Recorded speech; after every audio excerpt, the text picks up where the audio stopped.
구독 신청과 좋아요를 누르면 여러분의 근성이 쑥쑥 자라납니다. 근성!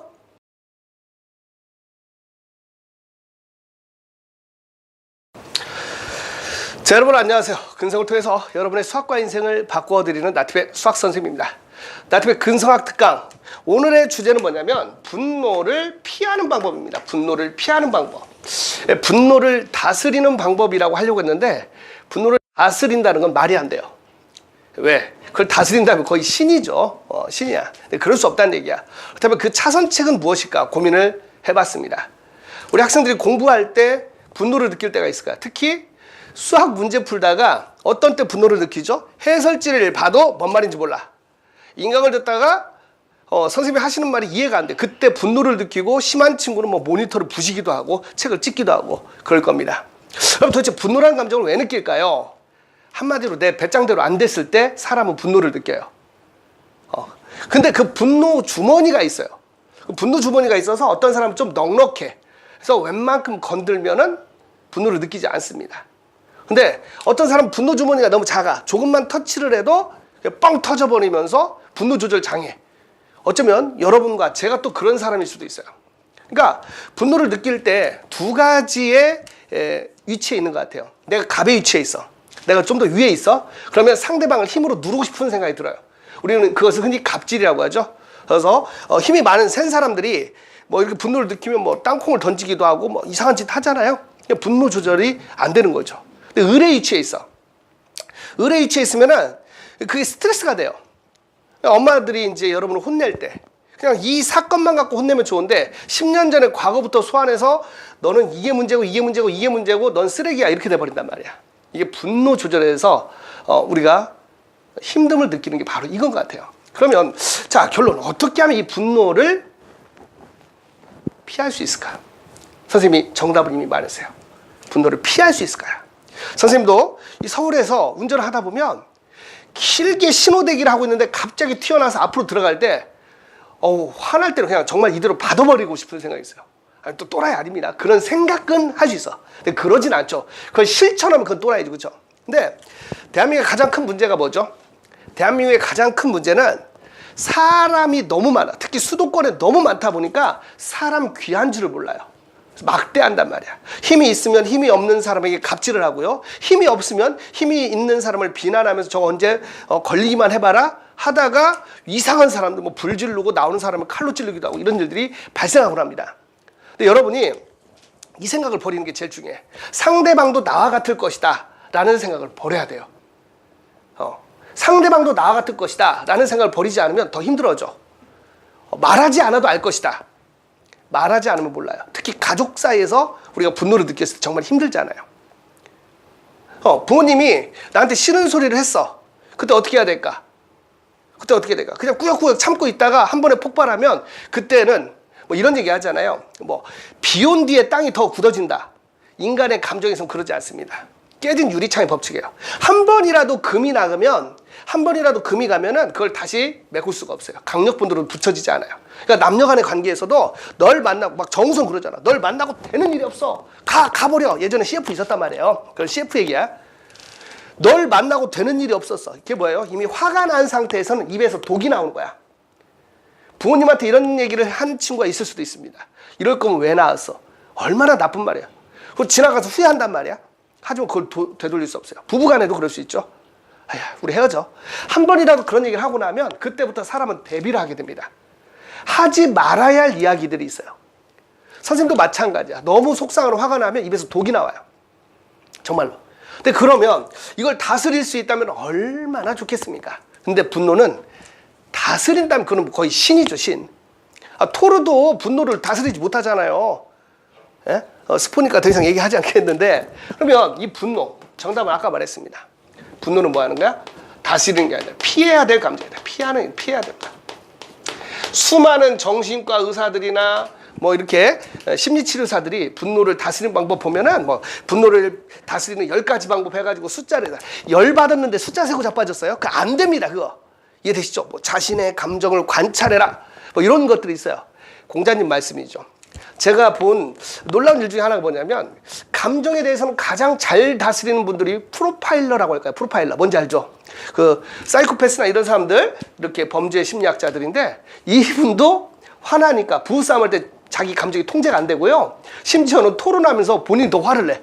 분노는 다스릴 수 있는 존재가 아니라 피해야 할 대상이에요. 그래서 예를 들어봐. 엄마 아빠하고 밥 먹는데 갑자기 꽂혔어. 그러시잖아요. 부모님이 꽂혀가지고 그냥 넌 쓰레기야. 너 왜 태어났니? 이런 얘기할 때 거기서 무조건 피해야 됩니다. 그 자리에 있어서 밥 꾸역꾸역 먹으면은 더 미워지는 거야. 피해야 돼. 일단 나가야 돼. 좀 더 심하게 말한다면 식당 한번 하고 엎고 밖으로 나가면 그다음부터 건들진 않아요. 부모님들도 널 무서워할 거야. 근데 그건 우리가 원하는 게 아니잖아. 그런 상황에서 그냥 밖으로 나가는 게 낫습니다. 이해되시죠?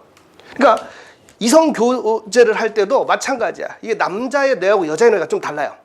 다르다고. 누가 맞고 옳고가 아니야. 너무 신기한 게 뭐냐면 대한민국이 이상하게 전부 다 편을 나눕니다. 젊은 사람, 늙은 사람, 남자, 여자. 남자, 여자가 싸움한다는 것은 나는 상상도 못했어요. 근데 그게 잘못된 거라니까. 이상한 사람이 있는데 그 사람이 여자일 수 있고 그 사람이 남자일 수 있는 것이지 여자라서 이상하고 남자라서 이상한 게 아니라니까. 근데 약간의 차이는 있어요. 그러니까 이런 거 느껴봤을 거야. 남자들은 분노를 느끼면 주먹이 먼저 나가요. 이제 뇌가 부풀어 오른단 말이야. 그러니까 뭐? 언어 중추가 마비가 되면서 이렇게 되는 거야. 남자들이 폭력적이잖아. 인정하죠. 근데 여자들은 이렇게 화가 나면은 언어 중추가 발달이 되면서 그냥 기억이 다 생각나. 옛날부터. 엄마들이 또 여자친구가 항상 그걸 마음에 두고 있는 게 아니야. 근데 화 나서 열 받으면 그때부터 다 생각나. 이상하게. 그래서 너는 원래 그랬고 그 얘기 들으면 난 죽어야 돼. 맞잖아요. 그러니까 어떻게 해야 되겠어? 그 상황을 피해야 돼. 그리고 이럴 때 있어. 남녀 관계에서도 나가려고 하면 막 잡아. 엄마들이 아빠 잡잖아. 어디가 얘기 좀 더 해. 그때 얘기하면 무조건 더 안 좋은 결과라니까. 무조건 피해야 돼. 아빠한테 꼭 알려주세요. 피해야 돼. 그 자리에서 논리적인 이해가 안 된다니까. 그러니까 여러분이 화가 나는 순간이 있어. 수학 공부하다가 너무 화가 나요. 그럼 어떻게 해야 돼? 책을 덮고 나가야 돼. 그러면 지나고 나면 다시 풀릴 때가 있는데 그 열받은 상태에서 문제가 남느냐 내가 남느냐면 항상 문제가 남게 돼요. 그 자리를 피하는 게 상책이야. 선생님도 그렇게 합니다. 운전하다 너무 열받으면 갓길에다 대든지 옆으로 빠져나가서 좀 쉬어야 돼. 안 그러고 계속 가다 보면은 뭐 한강 다리 건너다가 에이 작것 이렇게 살면 뭐 할 거요? 어차피 갈 거. 이렇게 돼버리는 거야. 너무 화났을 때는 그걸 다스릴 수 있는 시간을 갖는 게 중요한 것이지 무슨 뭐 숫자를 세거나 내 감정을 관찰하거나 이건 쉽지 않죠. 근데 그 말도 일리가 있지. 전문가들 말이니까. 선생님 다이어리를 쓴단 말이야. 언제 쓰냐면 감정이 진정되고 나서 해야 돼. 그 순간에 숫자를 세거나 내 감정을 관찰해라. 그게 돼요? 안 되죠. 근데 그렇게 하고 나면 다시 쫙 가라앉거든요. 그때 왜 그랬는지를 공부하는 건 그때 관찰하고 기록하는 건 도움이 됩니다. 근데 열받은 상태에서는 누구든 걸려봐라야. 맞잖아요. 그러니까 우리가 힘든 게 뭐냐면 화났을 때 똑같은 상황에서 어떤 때는 화가 나고 어떤 때는 화가 나지 않아요. 맞잖아. 똑같은 일이 발생했을 때. 그게 변덕이란 말이야. 그러면 우리가 배워야 될 건 뭐냐면 절대 철칙 다른 얘기 안 할 거야. 분노가 나는 상황은 무조건 피해야 됩니다. 이해되시죠? 그리고 이 부정적인 사람이 있어. 어떤 사람 말만 하면 꼴보기 싫고 죽이고 싶은 사람 있죠. 그 사람은 피해야 되지 그 사람을 얘야 하면서 막 무슨 뭐 바꿀 수 있다 그러지 않아요.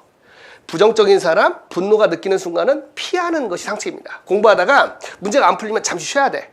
선생님 그 다음에도 안 풀리면 그러면 기술 배워야지. 다른 거 해야 돼. 근데 대부분은 그렇게 다시 돌아오고 나면요 감정이 다스려지면서 문제가 풀리기 시작합니다. 조금은 나아져요. 이해되지? 한 번에 킬러 문제 같은 거 풀려고 하니까 안 풀리니까 막 짜증나서 난 대가리가 뭐 멍청한가 이러면서 화가 나는 거야. 그러지 말고 조금씩 스텝 바이 스텝이야. 알겠죠? 제일 핵심, 오늘의 핵심입니다. 분노 조절이 안 되는 시대에 살고 있어. 특히 여학생들도 조심해야 될 게 뭐냐면 이제 여건이 많이 신장되면서 이런단 말이야. 따지는 거 좋아하시는 분이 있는데 괜찮아. 그거 나쁜 게 아닌데 이상한 놈 만나서 따지면요 큰일 난다는 얘기야. 나는 논리적이고 이성적인데 상대방이 또라이면 이건 답이 없는 거예요. 맞잖아요. 그런 일이 실제 있었어요. 지하철에서 발 밟았다고 해가지고 쫓아가면서 사과하세요 했는데 상대방 남자가 또라이였단 말이야. 그래서 칼 꺼내가지고 이렇게 막 해버린 거야. 그러니까 말이 안 통하는 사람한테는 이런 논리나 이런 게 통하지 않습니다. 이해되시죠? 그러니까 여러분 그걸 잘 생각해야 돼. 피해야 할 대상인지 아니면 토론해야 할 대상인지 그걸 잘 생각하지 못하면 이 땅을 일찍 하직할 수가 있어요. 남학생도 마찬가지야. 그 화난 상황에서 분노 조절이 안 된다고 폭력적으로 변하면 네 인생 자체가 작살날 수 있어요. 이해되시죠? 그리고 아빠들한테 꼭 말해줘. 엄마가 그럴 때 무조건 밖으로 나가라고. 거기서 그러면 큰일 납니다. 감정이 다쳐요. 이해되시죠? 그래서 우리가 이렇게 현명하게, 이게 수학적 사고 아닙니까? 그렇죠? 수학이 뭐라고? 생각하는 힘이란 말이야. 알겠죠? 내가 갑이 되어서 상대방을 누르려고 하지 말고 서로 소통하면서 이렇게 배워가면 좀 더 나은 세상이 되지 않을까 합니다. 이해되시죠? 자, 여러분, 우리는 근성이 다릅니다. 우리는 근성의 화신입니다. 근성!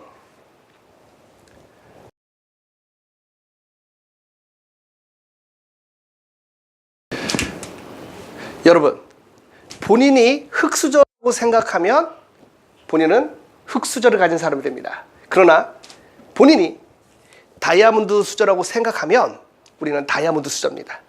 안데르센이 자신이 백조라고 믿는 한 닭장에서 노는 것은 아무런 문제가 되지 않는다는 명언을 했습니다. 비록 우리의 현실과 상황이 힘들지라도 본인의 자신을 믿고 우리가 다이아몬드 수저, 우리는 근성이 다릅니다. 그걸 믿고 살아간다면 이번 생은 꽤 살만한 세상이 될 수 있을 겁니다. 우리는 바로 다이아몬드 수저입니다. 왜? 근성 때문에. 근성!